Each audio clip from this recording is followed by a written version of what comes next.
Hello everyone, I'm Mattias Lava, and this is just some random comic book thoughts from the books I got last week. I have worked a long day. I'm starting 6 a.m. tomorrow, so I'm going straight to bed after this video.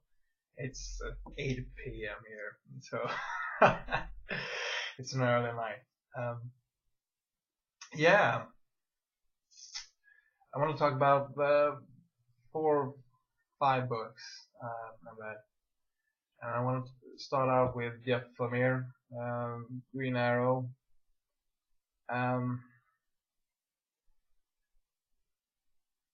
This arc showed a lot of potential, in my opinion. I think I've been suspicious of Jeff Lemire's execution of concluding an arc.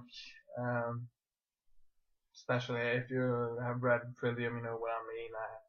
I'm so done with that discussion. A couple of issues ago, we were back on the island. Andrea Sorrentino had drawn a beautiful island. Lots of green stuff. It was interesting. We heard a rumor of a token. An arrow, powerful token. We were investigating this token, and we found the token, and then we got to meet the outsiders, class, the shield clan, the sword, the fist.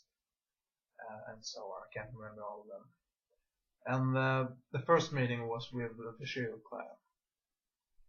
Sorrentino drew a very impressive battle between Oliver, the chick, and the Shield.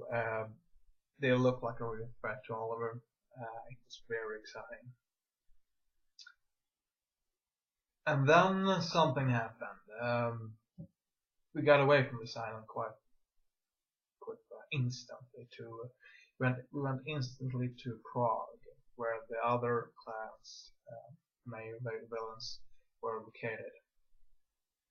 And then we had this big confrontation with Komodo, yada yada yada, and a bit of a cliche ending to Komodo, and that's it.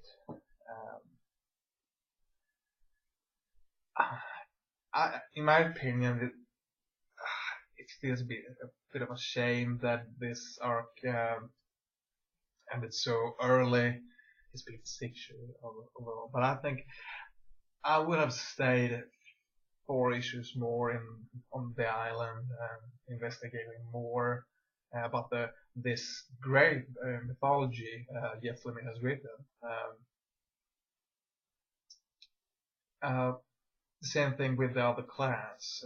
We didn't really get to see the other clans except the Shield.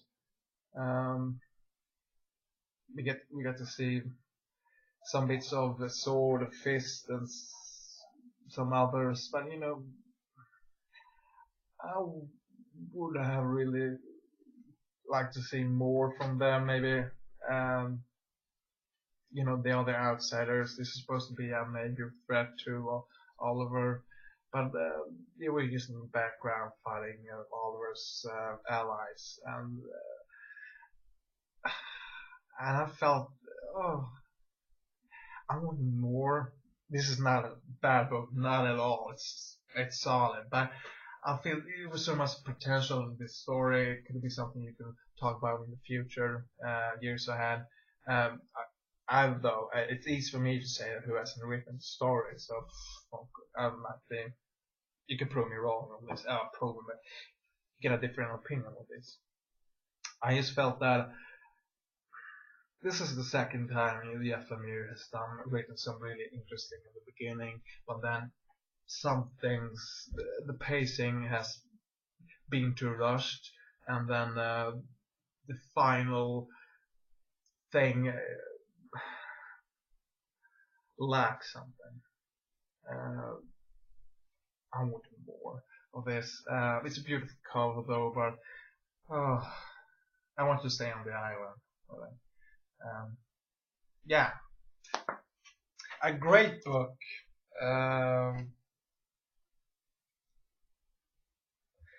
Was Detective Comics 31. In the previous issue, we had this woman. I can't remember her name. She died because of this drug Icarus at the mansion of Bruce Wayne. In this issue, we have some really solid detective work, and which is actually my major why I like this book. We have Harvey investigating his death. Some people have thought he is uncharacteristic of himself. Don't really know why. This is supposed to be a very personal case because an old fan have died of something similar, or even like earlier case. So he's very harsh on Bruce Wayne in the investigation. I enjoyed it, but like I said, the most of all is probably the detective stuff, which Butch drew some really beautiful panels. We have this is supposed to be present and before, and it takes place at the same place more or less. And we also have this. We have Batman, Bruce Wayne,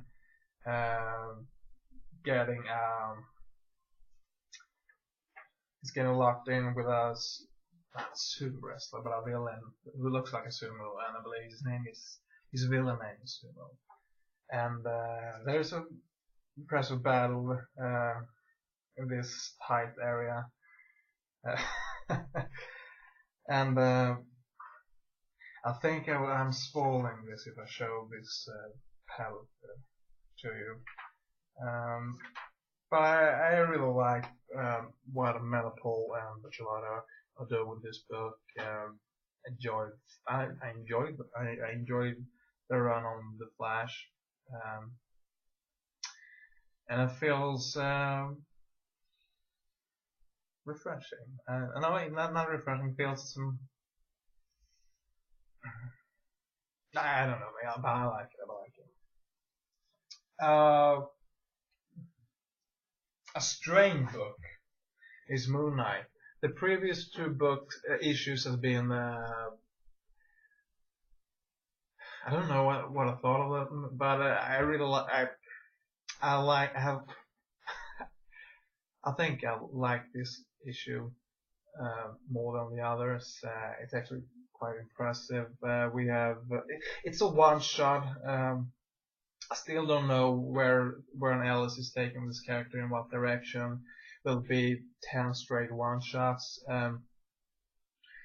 We have a beginning and an end. We have Moon Knight battling ghosts. He can hit them, but they can hit him. So he takes some advice from his Egyptian god Anubu. Like wrong there, and we get to see him change attire, body armor, to something more fitting to this situation, and I think the cover explains it all. Beautiful art by what's his name? Declan Shalvey. I think I would probably like it even more if it was $2.99, because then I would really appreciate the strangeness from Warren Ellis. I think you enjoy every book if it's $1 less. That's not very yeah. Then we have first issue from Image. That's right. That's not how you do it. Yes. Nailbiter. This is supposed to be a book about a small town, a village. I'm not sure. I think it's a small town. Some say it's cursed. It might be an unlucky small town. We get to first we get to see a police officer getting called by his former colleague. The cop we are introduced first to is a suspended cop. His colleague calls him. He tells him that he is in this small town and he has something going on. So he tells this suspended cop, this is not a cop, of course, a very unorthodox cop in that case. He tells his colleague, come over here, come here, see what I got. So he travels to this small town and he meets some citizens, yada yada yada. We get some interesting rumors, we get some interesting characters, and he drives to deep in the forest, I believe, and we get to meet the Nailbiter, who has been in jail before because of murdering and nail biting, unapproved nail biting. That's a crime. I'm not sure. It should be. Yeah, and that was happening. It's a bit too early to say it's gonna be a hit. Not a lot happened except for what I told you.